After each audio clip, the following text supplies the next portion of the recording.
Yep, it's recording. It's recording. Okay, ready? Thank you very much, RJ. Okay. Oh, all right. Is that everything? If Nick's okay, we're good now. Cool. Yeah. All right. Have fun, everyone. Thank you. Thank you very much. Sorry, Caroline. Okay, I'm calling the Personnel Board meeting for March 3rd, 2021. First up, we are going to take, hi, Bob. I think we got it. Did we get it? I'm going to call for a nomination for, yes, I think we have it. I think it should be good. So first up, I'm going to ask for, are there any nominations for president? Chair. Yes, I'd like to nominate Chaz if he's willing to take it up. I'll accept if nominated. Okay. I second the nomination. Okay, so you're second. Okay. Okay. Am I supposed to call for any other nominations, or is that it? There is a vice chairman. You need to call if there are any other nominations for chair. Yeah, that's what I thought. Are there any other nominations for chair? Okay, so let's take a vote. Who all ayes? Aye. Aye. So there's two. Chaz, you can vote for yourself. Yeah. You accepted. Okay. Okay, so 3 ayes. Okay, so that's unanimous. Okay, so that's it. All right. There we go. All right. Chaz, the meeting is yours now. Okay. Just to point out that according to our rules of procedure, there is a position for what they call a vice chairman, or we should call it a vice chairperson. So would we like to nominate someone for that? Sure. Amy, I'd like to nominate Amy. I think Amy's been a backbone of this personnel board. Not having her there would not be right. I'll second it for Amy. Okay, that works for me. So for a vote, I'll start with an aye for Amy. Aye. Amy, would you like to vote? Well, that seems weird, but yes. Okay. Aye. So, Amy will start her term as the vice chairperson. All right. Next on the agenda is the sergeant's promotional exam timeline. And if you all received the email today from Chief Hawk.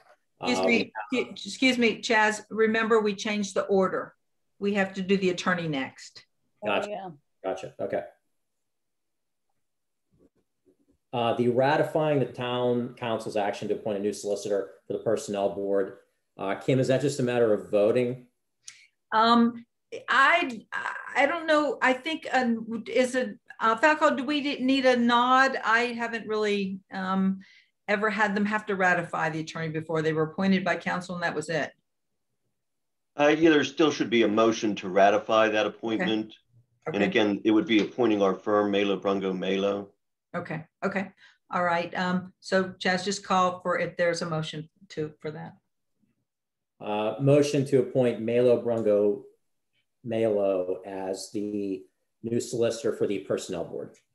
So moved. I have no objection. Okay, that will do it. Kim, is that good? All those in favor? Aye. Opposed? The motion carries. They're appointed. Okay. Yes, that's good. Now you can go with the sergeants and you have the rest. Okay. Chief Hawk, did you want to give us a brief overview of this preliminary timeline that you sent out? Absolutely. Yes, we just wrapped up a 2-week window where officers were able to consider and submit their intent to take the sergeant's promotional exam to me in writing. That 2-week period concluded Monday morning at 8 a.m. And of 16 officers that could take the promotional exam, 11 have expressed their interest. The company that I would like to talk to you folks about this evening that we have used traditionally for promotional exams as well as hiring is Stainerd. And the town has used them for at least as long as I have been here. For these exams, they are vetted and recommended by the Pennsylvania Chiefs of Police Association.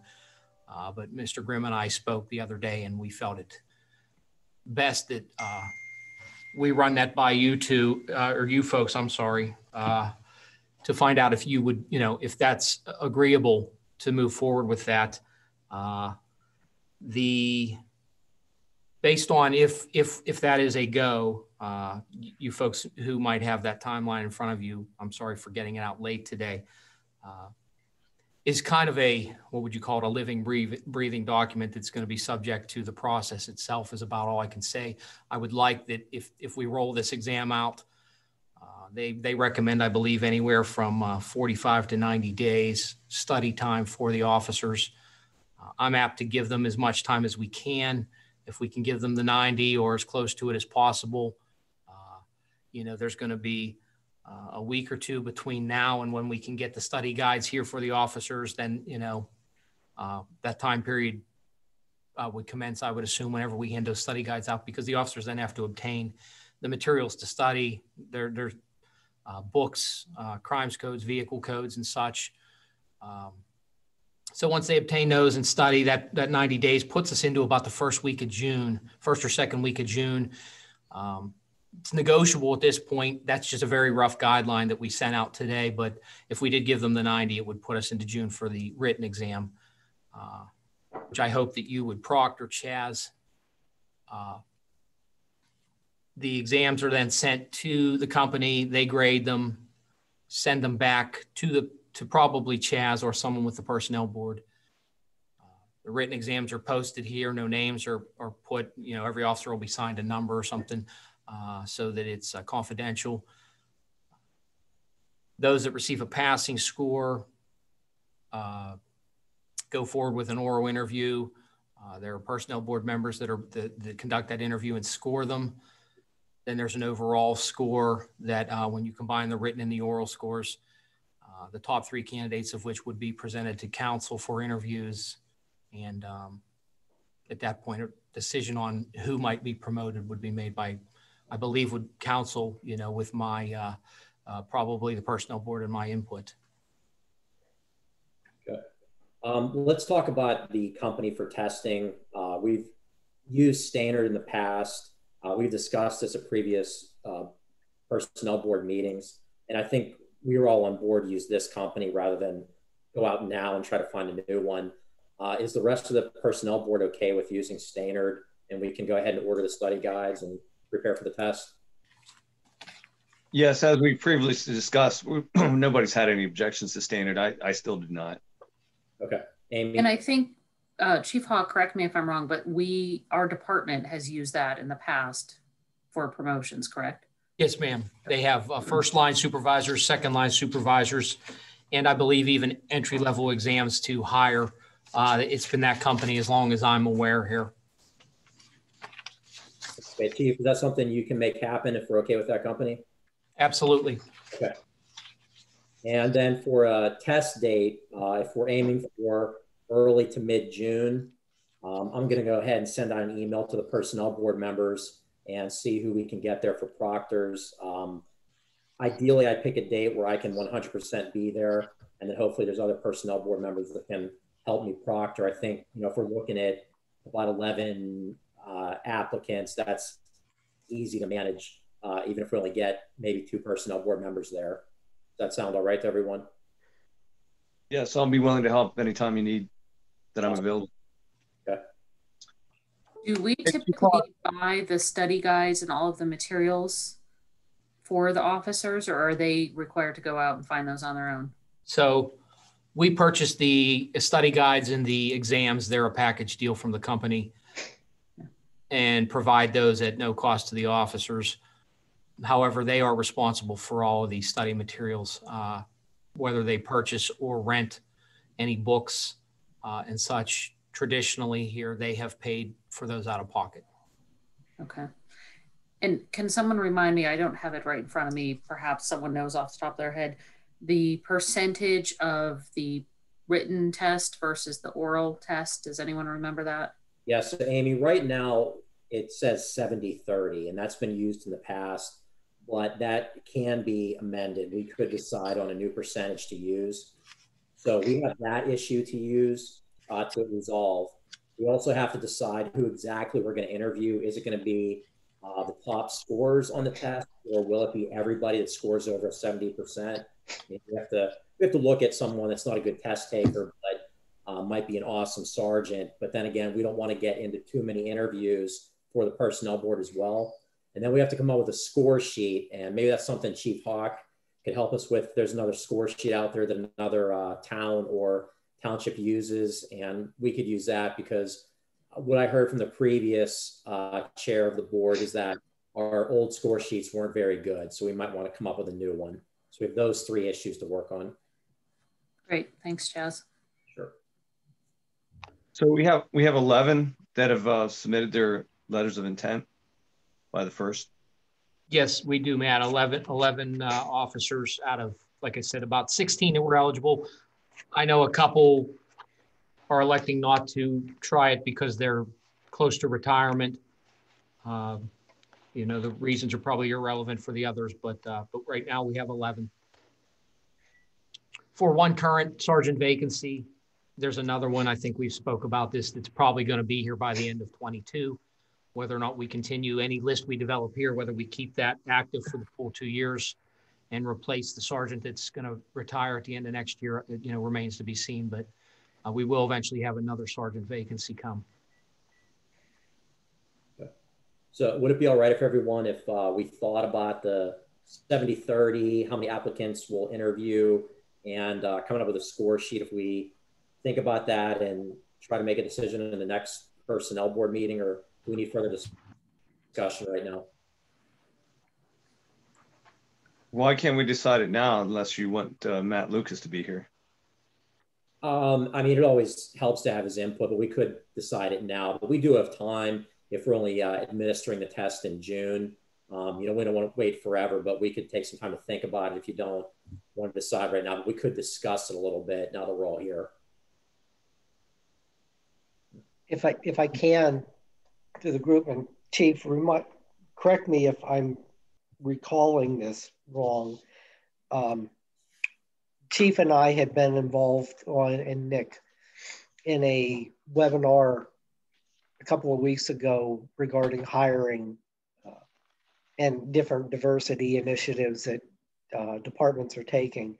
And you know, one of the things that was mentioned during that was, you know, adding weight to the interview process as opposed to the written process. And I want to say that, you know, there was a lot of discussion about just splitting it at 50-50. Is that right, Chief?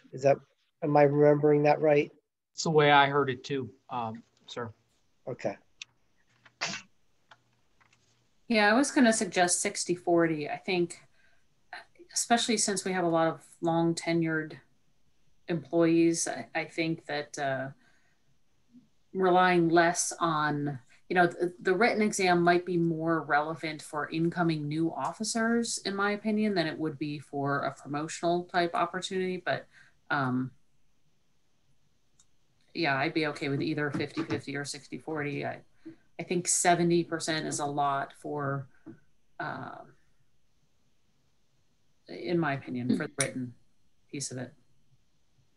Amy, do you mind weighing in? I'm sorry, Matt. Nick, do you mind weighing in on from an HR standpoint? Is it 50-50, 60-40? Is it up to us to set this? I personally mean, honestly, Chaz, this is sort of my first one of these. I think that we are okay with doing anything that this board and, you know, the police department sees fit. Okay. I don't believe in it, especially since this is for a promotion. you know, I would think that there's flexibility there.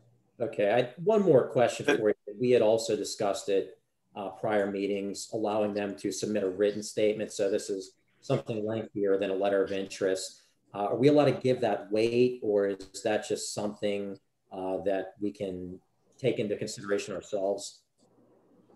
Yeah, I'm not sure if something like that maybe could be considered part of the written exam. I'm honestly not sure. Okay. Just so I think that would be aware, hard. Go ahead, Falco. I'm sorry, just so everyone's aware, I believe it's Article 137 under your ordinances, and it's section, I believe it's 205 Rule 3, which deals with the police promotions. Does say that the composite score would be 70% of the written score and 30% of the oral score. So it looks like that may be locked in by the ordinance itself. So we would need to amend the ordinance. Right. Yeah, okay. Now you may have time to do that between now and June, if that was the decision. I think, yeah, I was going to say, I thought I remembered that the council had to take action, but I couldn't remember in what form. So I think what we would do is have the personnel board make a recommendation of the weight to the council, and then we can draft the ordinance accordingly if council's in agreement. Okay. Is it okay to think about that for a month, Bob? At what point in time, maybe this is more a question for Falco. If we're going to hold a test in June, at what point in time should the applicants be notified of what the weight is on the test? Because I think we could make, if the personnel board decided even this evening, I'm not pushing you, I'm just being hypothetical at the moment. If we have decided tonight, then we could actually take action on an ordinance as early as the 22nd. I don't think that would require any additional action, I mean, like a public hearing or anything. I think it would just be the normal ordinance. Okay. So we could, as early as the 22nd, but definitely by the first meeting in April, have that action taken care of. Okay. Matt Shipley, do you want to weigh in with what ratio you would like? I was going to ask Amy what was the benefit of having the exam weighted more in her professional opinion. Having the exam weighted more? Is that what you said? Yeah, exactly. That's the way it is right now, right? Because it's 70-30 and we want to make it down to 60 or perhaps make it even. But if it's 60, what was the benefit of having the exam weighted more than the interview? Yeah, I'm not sure. In the corporate world, we don't use written exams. So this is somewhat new to me as well. But I would think certainly the exam has been proven to be reliable and valid and all of those great things, or it wouldn't be able to be sold. However, I also think that factors such as previous performance, the chief's opinion of current performance, and our professional or as citizens, our assessment of their capabilities, if you will, I think would be just as important. So I don't know, I was just, in my 60-40, I was just looking to give a little bit more weight, not necessarily less weight to the exam, but in my opinion, I would rather have us come to an agreement of what we saw in the interview. I would think the interview would be more capable would be a better tool to assess things like leadership and interpersonal skills and communication, all of which are becoming more and more important, especially in a town like McCandless. So that was my thinking. Okay. Matt, do you have an opinion on a ratio? I'm with Amy. I think 50-50 or 60-40 is good. Okay. Nick, do you want to weigh in on it at all? I'm sorry, me? Yeah, you're okay? Yeah, I would say that I'm okay either way. I mean, having it maybe a little bit less than 70-30, like maybe 60-40 is sort of my inkling from what I know. All right. Mark, did you have an opinion on it? I actually had the same question Matt had. I was trying to understand why there was a 70-30 weighting and what the value was of putting it into a 60-40 or a 50-50. But I think Amy did a great job explaining it. So, I'm comfortable with 60-40 or 50-50. Okay. Amy, would you go with 50-50? Absolutely. Yeah. Okay. Can I say something? Go ahead. Just quickly. So just from council's perspective, I know in past in hiring, it's amazing. Like this just goes to back up what Amy was saying. When you interview them and get to hear, their background and just the communication skills, I think it's so valuable. So just my opinion from council, I think a 50-50 is such a great, like a fair balance to be able to really get a good feel for their capabilities all around. But that's just my opinion. So I agree. Okay. Bob, is this something we need to formally vote on, or can we just say 50-50? I don't know that you would. No, you know what? I'd like to have a vote. Showing you. Okay. Yeah, I would like to have a vote so that we could take something officially to council. Okay. So I'd like to propose a 50-50 ratio for the test versus the interviews for our sergeant promotion. Do I have I'm sorry, let's hear from Amy first. Aye. Matt? Aye. Okay. And we're good, Bob. Okay. We'll pass that on to council and then do what we need to do there. Okay. And excuse me, in answer to your question earlier, Bob, I think ideally you would want the candidates to know what that ratio is going to be as they begin studying for the exam, so that they understood what the weight was going into actually preparing for it. I think we can move forward with the idea that we would tell the candidates that the recommendation from the personnel board is that it will be 50-50 subject to final decision from the council. And then next we need to decide who we're going to interview of the 11 applicants. Once they take the exam, are we going to interview the top 3, or are we going to go with a passing score? There is something in ordinance for that, but I don't know if we want to change it. What does it say now, Falco? Is there? Yeah, the minimum passing score on the written would be 70%.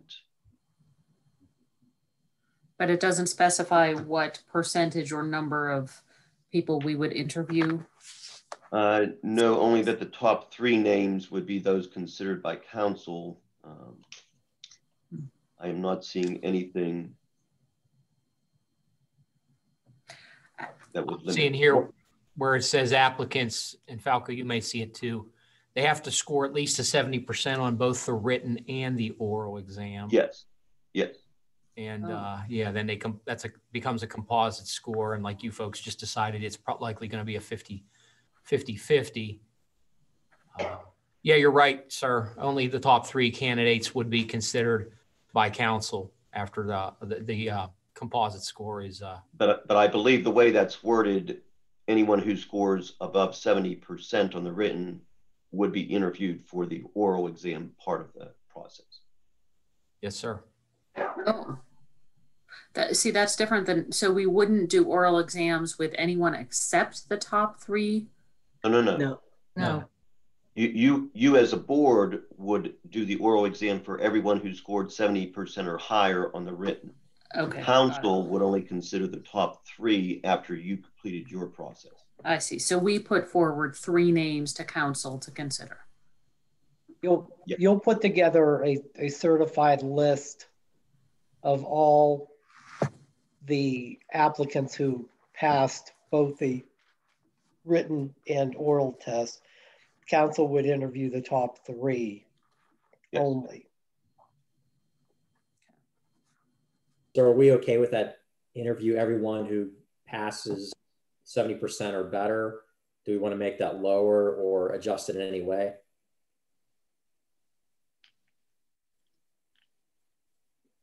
Amy, what do you think? For that?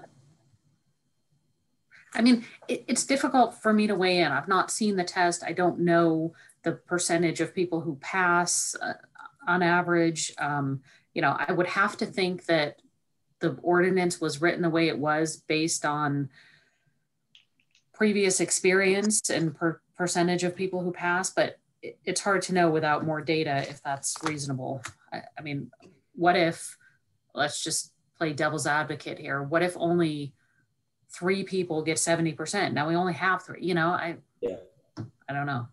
So I assume we'd be allowed to say that we'll interview everyone who scores 70% or better, but then we could also have a safety net that will definitely interview the top 5 regardless of test scores, if we're allowed to do something like that.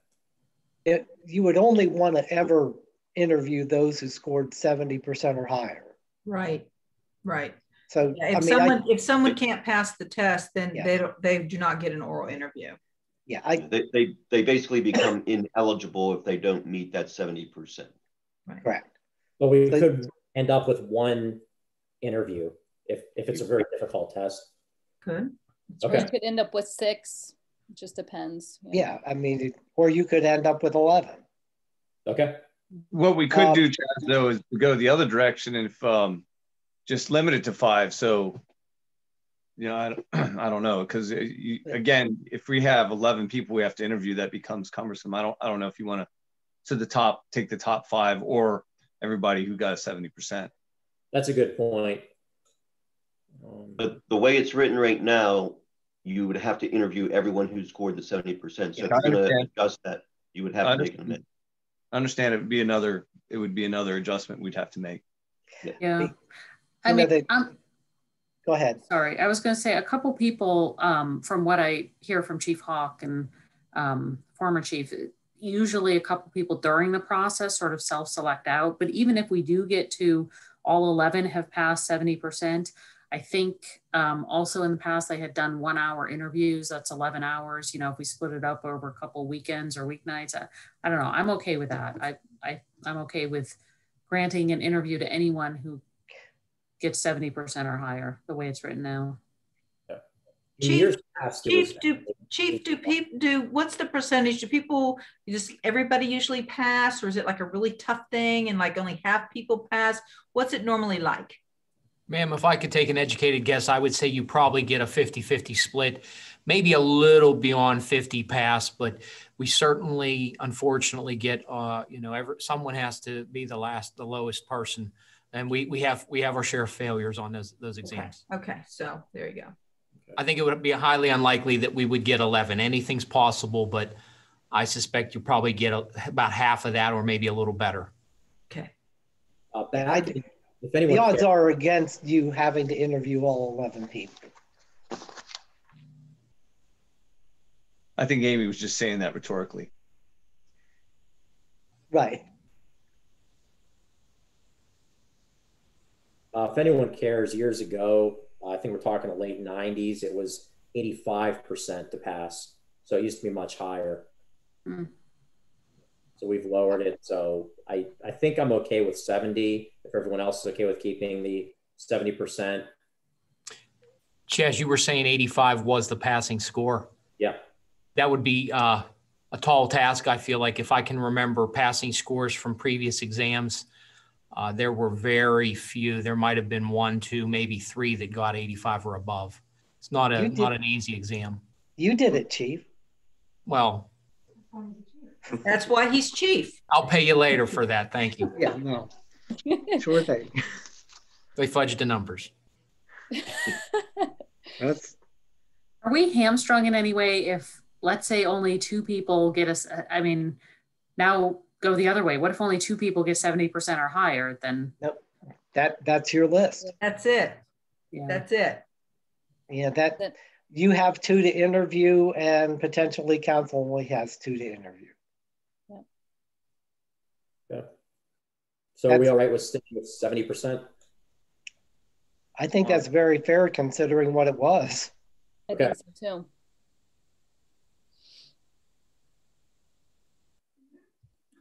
All right, we'll stick with 70% then. No need to amend that.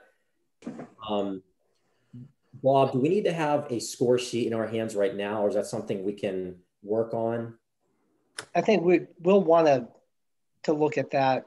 We have some time. I think when we'll put that score sheet together simultaneously with the ordinance draft so that everything's in place. Okay. At the same time. Okay. Chief, was there anything else to cover with the sergeant's promotional exam? Well, if you folks looked at the timeline, I guess I would ask if anyone had any questions or concerns regarding that. Like I said, it's at this point, it's very early and tentative.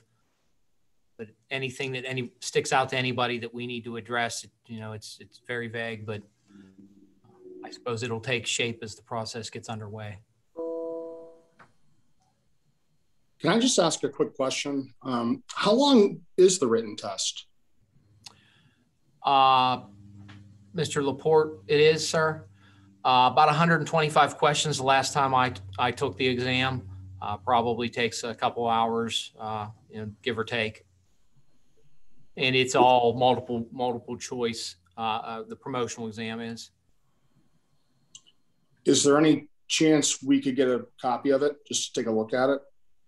There are sample questions. I think if you folks research it on Google, I will also check and see if I have them.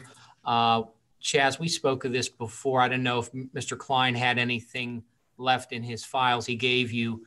I know that the company's pretty guarded. They don't release the exams to us unless they're selling them to us for obvious reasons. They don't want anyone to get their hands on them and have a leg up. But I don't know, like I said to Chaz, I'm not sure if our previous personnel board had any sample questions or anything like that. I still have the old box from Merrill I could dig into. It's in my garage, so I can.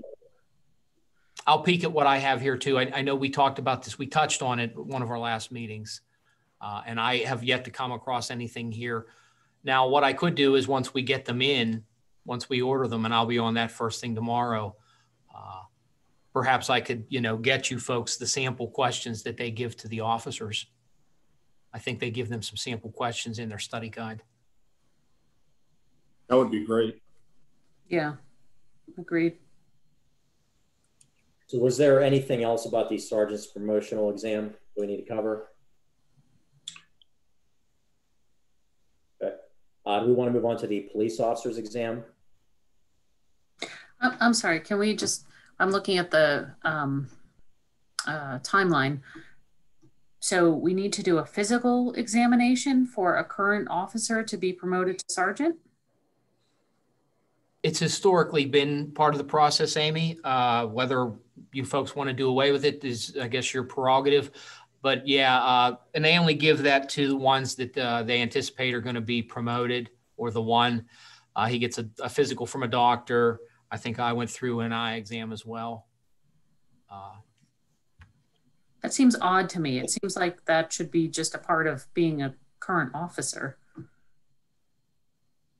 And again, if we're going to amend that or change that, we'd have to change the ordinance. It's actually in the ordinance. Yeah, honestly, I think we would want to know that they're still physically capable of doing the job. Great. There's not an annual requirement for a physical examination? Right. No. For all police officers? No. Wow. Yeah, that's really surprising. It seems almost more important for an officer than for a sergeant. I don't know, maybe. I'm not going to argue that point. Yeah, there's a lot of factors that go into that lack of requirement, but we're not unusual in that regard in terms of not requiring the annual physical. Interesting. Yeah, I think the military has standards where you have to meet, and Matt, you could probably speak to this every year. Unfortunately, municipal police, at least here in PA, and it's probably a case-by-case basis, as I think Mr. Grimm is saying. The agencies I've worked for besides here didn't have them either, like the city of Pittsburgh and such. Yeah, that may be the case. I don't know if that's a good idea. Not only did I have to do it in the military, but I had to do it as a contractor as well. We were deploying overseas. Every year we annual physical. The military, we had dental too, so they were even more stringent. But certainly the physical was important. Philosophically, I'm not arguing with you, Matt, but this is the requirement would more than likely be subject to negotiation in a collective bargaining agreement. And issue. Then it opens up to. It's a can of worms. Yeah. We provide insurance for them, do we not? We do. And does that provide an annual physical examination? We normally will have a wellness clinic where they can have blood work done, body mass index done, some other basics that at least are key indicators of health. Well, I'm not inclined to strike it from here. I think it should be more prevalent, but we're not tackling that now. Was there anything else pertinent to the sergeant's promotional exam from anyone? Okay. Real quick, Chaz, I apologize. Did you folks have an opinion one way or another on the amount of time is given to them for study? If we look at a test date for earlier mid-June, does that allow for enough study time in your opinion? Yes, sir. Then I think we'd be completely fine with that. Okay. Or I mean, are we hard pressed to get a sergeant sooner, or is that okay to let it play out until that time? I've plugged the hole, so to speak, with our K-9 sergeant, so we're good. We'll hold the line. Okay, that's what we're concerned about. All right. Well, what was the police officer's exam for the agenda? I just put that on there in case we wanted to discuss it. I didn't know whether there was any conversation. To be honest with you, since so many of us are new at this, I'd like to sort of get something under our belt. But in talking to the chief, we do have, I just wanted to make you guys aware that we do have, 2 officers, Chief, that have bought military time and are more than likely going to leave either at the end of this year or the beginning of next year. So it would be prudent to consider an exam sooner than later if we're going to try to fill that void over and above, where we're at right now.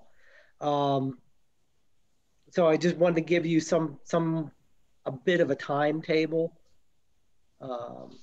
that will be coming up, and there's a 3rd officer potentially who could go.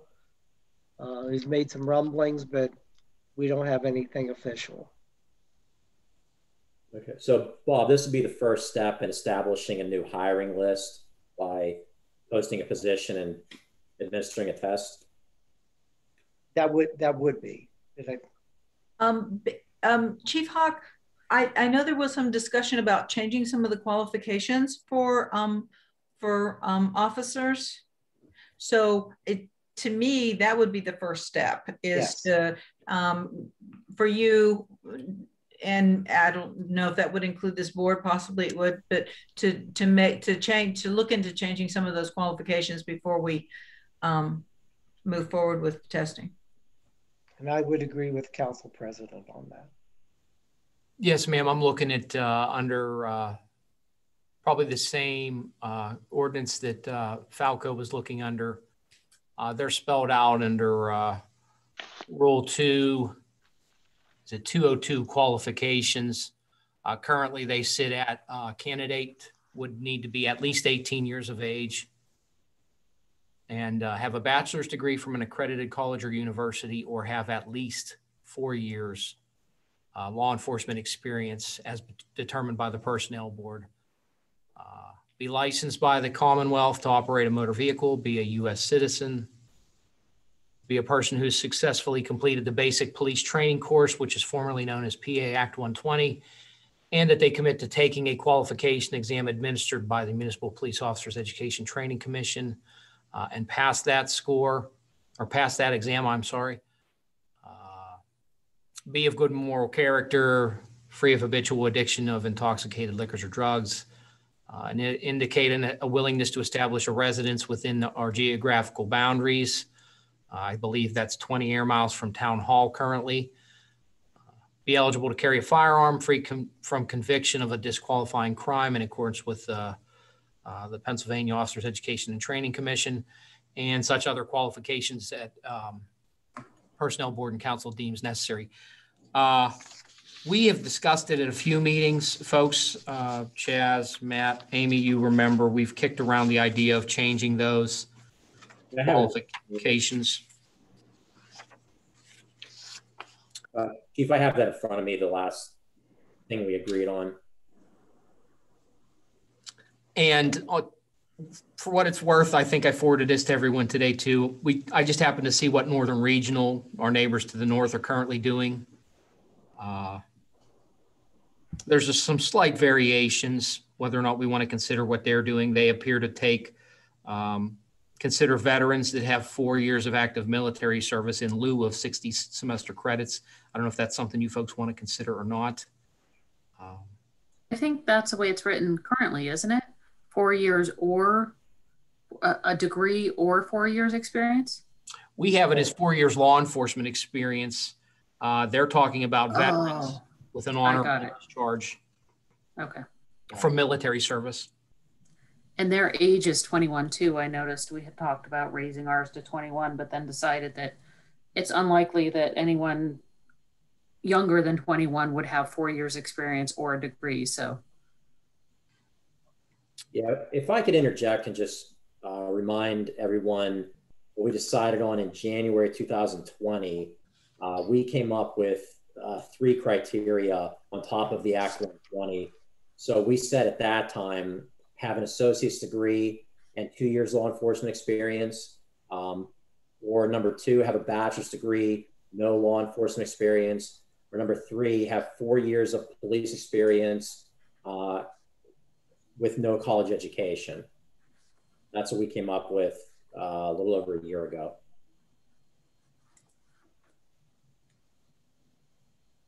And I suppose you could consider, if you chose to, the veterans angle, if you wanted to. Another thing of interest here in the Northern Regional posting, they are willing to consider an applicant from out of state that would then possess a valid PA driver's license prior to appointment. Currently, the way ours is written, I believe it simply says be licensed by the Commonwealth of Pennsylvania to operate a motor vehicle. Maybe that suffices. I think that what you just said there, Ryan, is good. We should be able to consider people from out of state that will have a PA license by that time. Certainly, you know, if they have that state's equivalent certification, you know, and I believe they would also then have to take that equivalency exam here in Pennsylvania so that they could be certified here in PA as well. So they would have some additional hoops to jump through, but it opens up the field of candidates to out-of-state folk. Right, and I think that's important right now is that we can broaden our pool. Absolutely. Well, I think with this in mind, as Council President said, we You guys should solidify your qualifications, based on what Chief sent you from Northern Regional, what we have, what you've already discussed, as that would have to be adjusted by ordinance as well. So I think you would want to review that, make a recommendation to council. We can move forward with an ordinance. So. Is that potentially delaying the process? I know we've talked about this. Like I said before, we've had stops and starts. I mean, I would be okay with adding some of these things to broaden the pool. On the other hand, I don't want it to cause us months and months of delay in starting a list, because I do think it's important to get that going. I don't know that a month is going to really hurt. If we make a final decision in a month, we could be moving forward to have a test probably in August or early September. So we would be ready to move on any vacancies that occurred later in the year. What do we have to do to finalize this criteria? You just have to decide amongst yourselves. Well, if Chaz, if you don't mind, if you have this out, you can send an email out to all of us, including Matt, and we can send back our input from there, and I think that would suffice. What do you think? Absolutely. Yeah, I'll send an email out hopefully tomorrow. I'll remind everybody what the current ordinance says, what we've decided on the past, what Northern Regional says. Everyone can think about it, and then we could have a final discussion at the next personnel board meeting, if that sounds all right with everyone. Or potentially, if there's not a need to discuss or people agree over email, maybe we could kind of get this in with the next council meeting. If it's okay to be discussing that in emails and not at a public hearing, that's okay, as long as we're allowed to do that. We wouldn't be able to make those kinds of decisions without having a public discussion. I think it would be good also, there's public here to also hear from them. We always have public comment at every meeting. So I think also hearing from the public and what they have to say, I would encourage this group to lean toward a professional qualifications for our officers. I think having a degree is important. I think it is particularly important in a very educated area where they're working. The people that they work with, I think that helps generate more respect for the police department. So I would really encourage you to seriously consider that. All right, so we'll plan to, I'll email everyone what we're looking at right now, and then we can have a discussion at the next personnel board meeting, and we can hopefully finalize it at that time.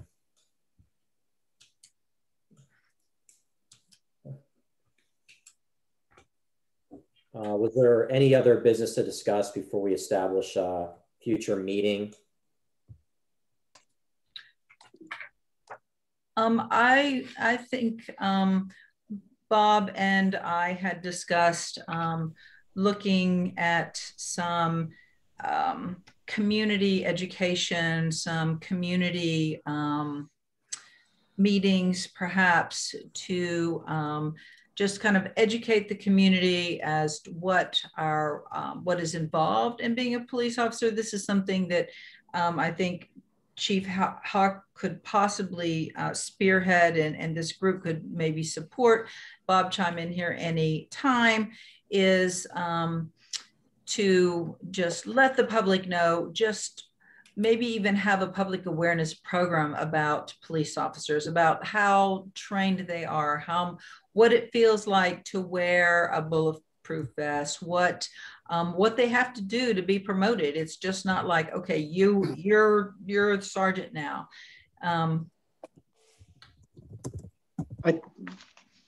Kim, you nailed it pretty well. My intent with that idea, as Kim and I talked about it, is that I would like to be in a position where the public can understand the role of the police officer in our community, what they deal with on a day-to-day basis, get to know them individually. So this is just part of, in my mind, a community outreach. Call it a Citizens Police Academy, or just call it a series of informational sessions. But I think it's important today that we have these types of interactions so that our police understand the public and the public understands our police better. You know, I know what it's, you know, when you put on a bulletproof vest, it truly changes the way, you know, the way you feel. So I know Carolyn was a strong supporter of the ride along program. And that is just one more way of, you know, identifying with the officers and the job that they do. Yeah, I think that gives them an opportunity to You're breaking up, what it's Carolyn. like to be a police officer here. Sorry. Yeah. Chief Hawk? Now.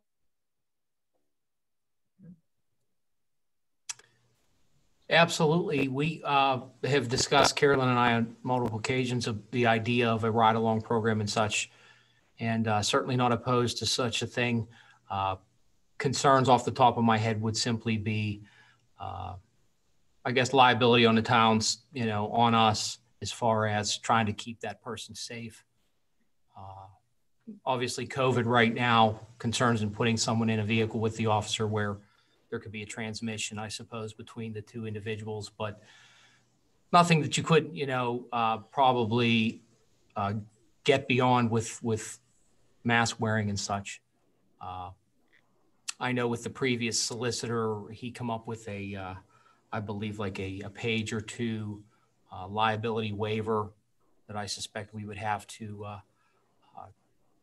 either draw up a new one or dust that one off. And, you know, we would have to talk about, would it be like a one evening thing? You know, what would the program look like here and such? Would it be something that you're talking about, an intern? Yeah, certainly something we can do. Just want to protect the town, would, you know, make sure that the officers that are participating are on board with it, as well as, like I said, you know, for me, it's always a liability. My job's public safety, trying to keep everybody safe, and want to do that in the best manner possible. I think there's ways to do that keep the officer safe and the resident who is riding along, and we can work those details out. We could be your guinea pigs, Chief Hawk. You could. Right on. We'll use you first, Amy. You'll be the first one. All right. I did one with the Cornell Police when I supported the Cornell Police, and it was nothing exciting happened, but I suppose that's a good thing in the line of work you're in. That's a good night. Yeah. But they do this all across the country, because I know when we created, I mean, from Annapolis to Colorado, universities, I mean, there was I feel like every department almost, even Ross. Even Ross. Even Ross. Even Ross. But me, I ride along, nothing big happened, but it was just very informational, and it gave me a great just angle view of how things ran in our department.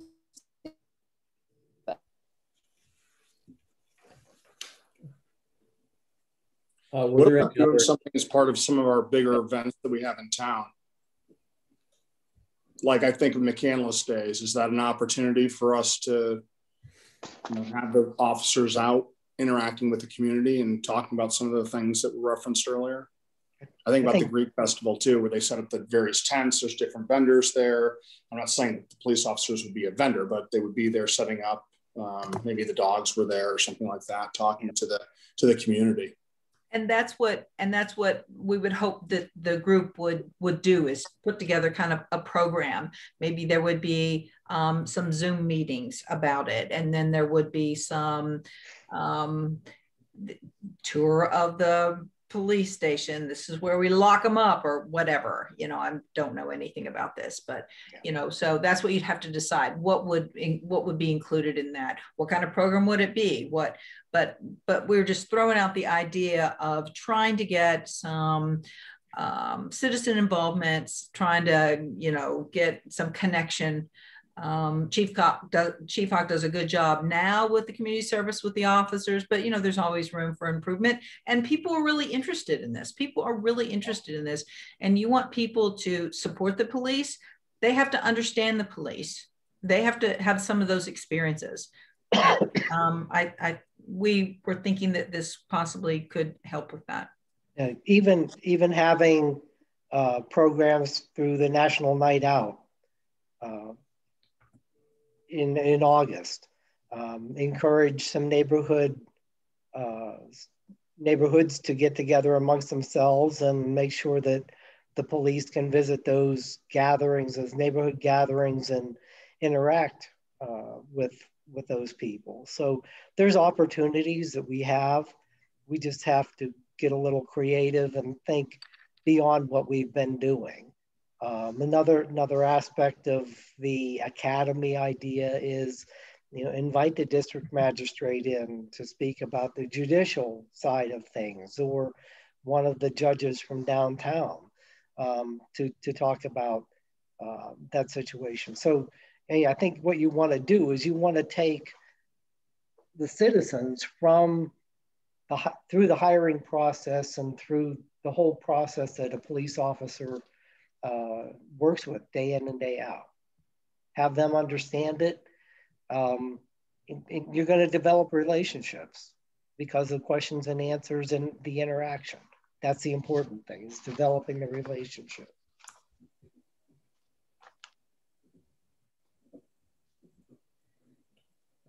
Was there anything else to discuss?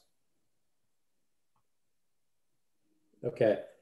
Before we adjourn the meeting, two things left. We want to establish a date for the next personnel board meeting, and then we want to open the floor to some comments from our citizens.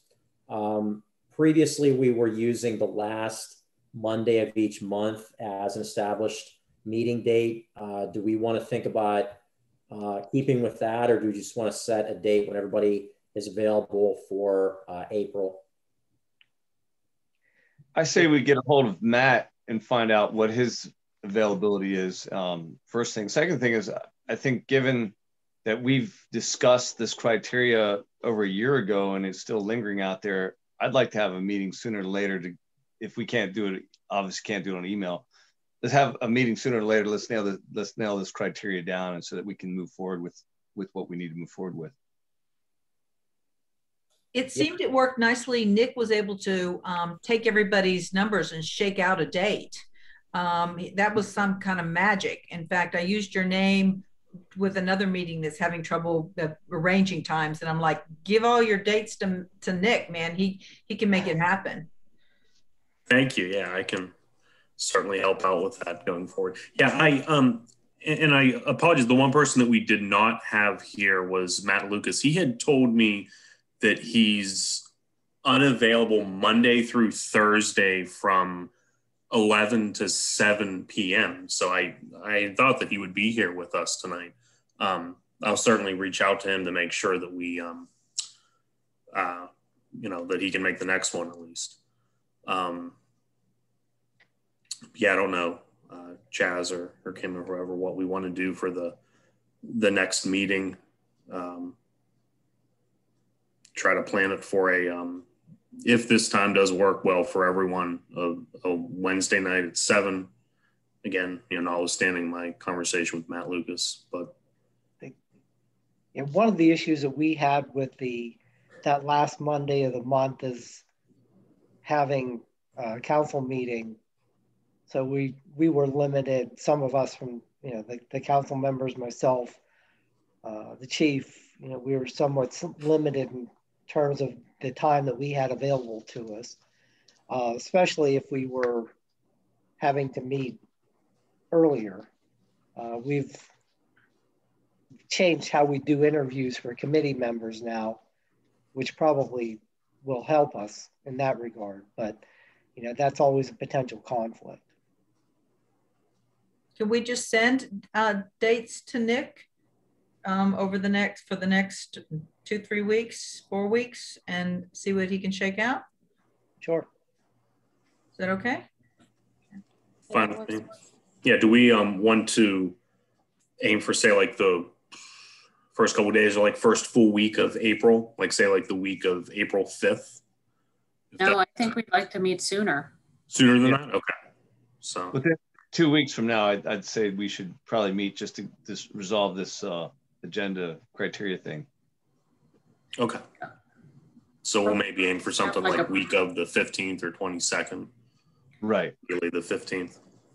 Yeah, and if the other Matt, he might be done at 7, so maybe he can't join until like 7:30. The next meeting, I think, yeah, a shorter one, given that we just want to solidify that one topic. So maybe we could start at 7:30 or something next time if that's better for him. Yeah. Yeah, I'll suggest that. I'd also like to remind you, Nick, please, that all meetings need to be posted on the town calendar, and they need to be sent out through Savvy Citizen and through all of our media, as well as the link needs to be posted on the website so that citizens can find it. There was a little confusion on that tonight, I think. Yeah, I think so. I'll be sure to be more diligent. Okay, no problem. Just so you know. We're getting back up to speed. Getting up to speed. Okay. Okay. And was it okay to open it up to public comment? The way we do public comment, and I know because you've not had public before, is if there's a citizen that would like to speak, they put their name in the chat box, their name and their address, so that way we know that they're a citizen of McCandless. And they don't have to say, because this is not a town meeting, they don't have to say what they want to talk about. They just put their name and their address, and then you just take them in the order that they appear in the chat box. So it looked like there was somebody already. Sullivan was our first one, maybe. Oh, okay. Yeah. Okay, there. Mm-hmm. So then Nick will unmute him. He'll give him a camera request and unmute him, and then he will come on and then have his time to speak. The town policy is 5 minutes. So I don't know if you need to time that or not, but that's just. Yeah, I'll keep like a rough timing of that. There you go.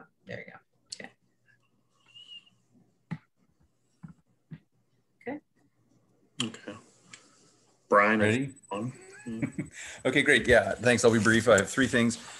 So the first one I wanted to mention was, I understand there are some statutory or legal requirements associated with providing incentives for military experience being a positive contributor to the decision about making a hire for police.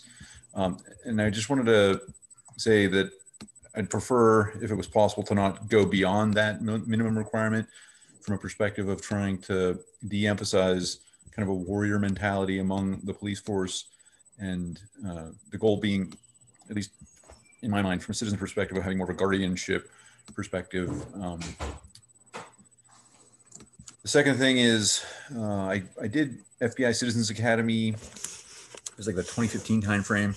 And it was all sort of like, quote unquote, what we do talks by the FBI leaders, the different sub-organizations, about things like human and drug trafficking, how they investigate government corruption, how they deal with civil rights cases. And they have a number of other sort of subgroups within the Pittsburgh FBI.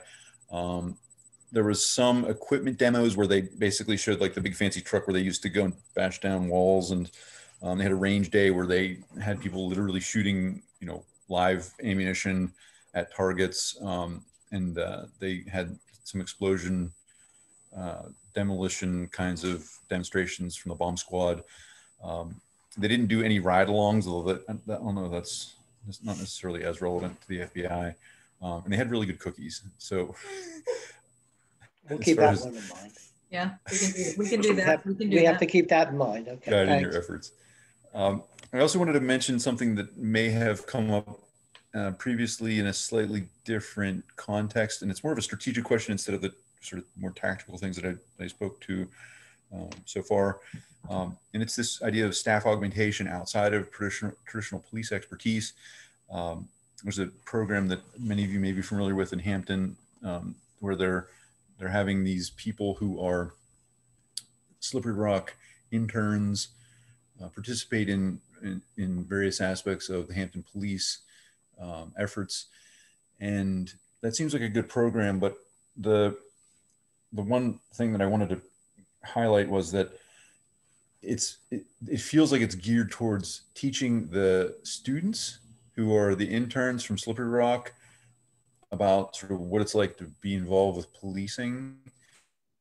And the opportunity in mind from a community perspective seems to be more to have more experienced people help the police understand the value of involving folks who have those kinds of backgrounds like social work. And also there's an opportunity in the mental health arena that's kind of similar. So my suggestion at least is to have a similar program that's based on using paid folks who are more experienced, because they're more peers of the more experienced police staff, and they can do a much better job of advocating for things, you know, that the police can learn instead of learning from the police. And I shouldn't say instead of learning from police. I should say in addition to learning from the police. So it'll be much more of a peer-to-peer program instead of a sort of a supervisor to a subordinate program like they have in Hampton. So that's it. Thank you for your comment.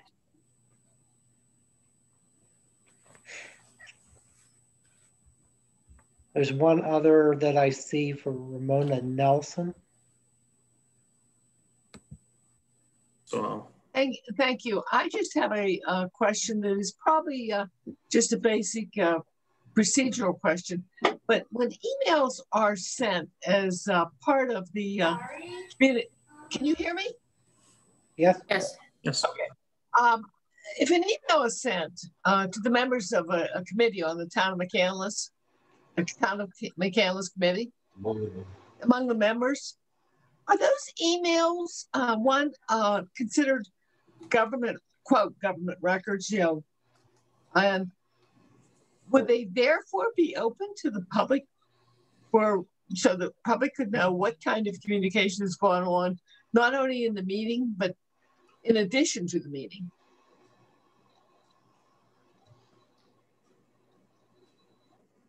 I think she's asking about a right to know. Are you comfortable answering that, Falco?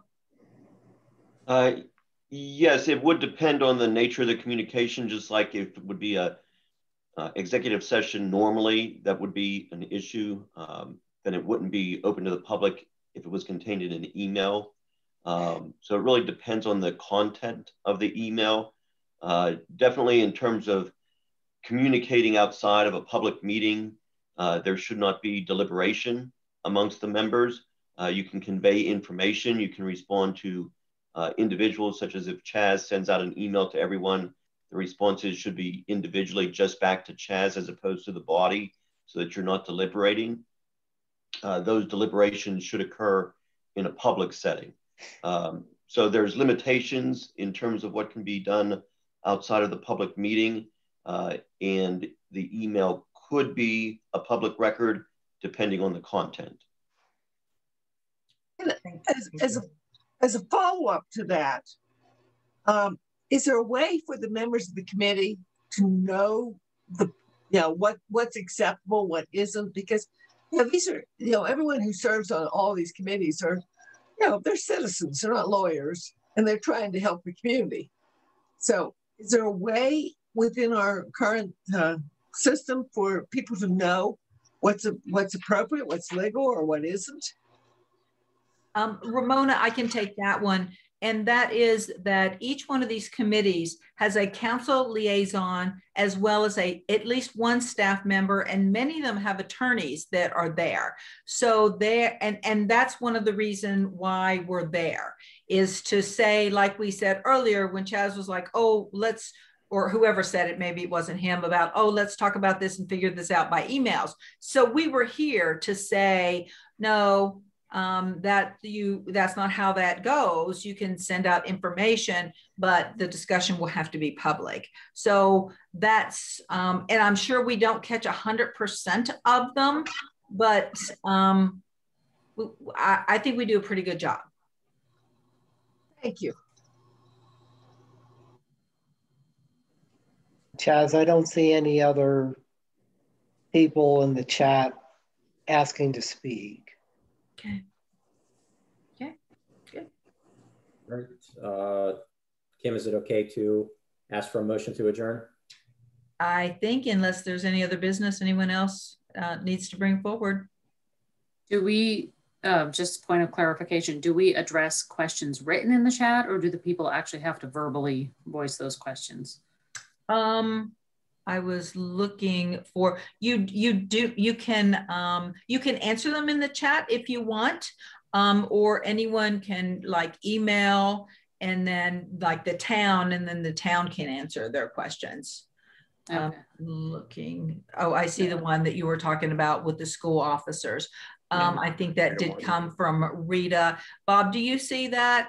Yeah, I see that. Okay, okay. So Chief Hawk, could you take that and answer that? Not now, but another time, since it's written. Would you see that, Chief? In the chat box? Okay, all right. All right. So we'll let him, because he knows the answer to that. So. Was there anything else? All right, motion to adjourn. So moved. Okay, the meeting is adjourned. Thank you to everyone. Thank you all. Thank you. Thanks. Thank you. Nice job, Chaz. Thank you.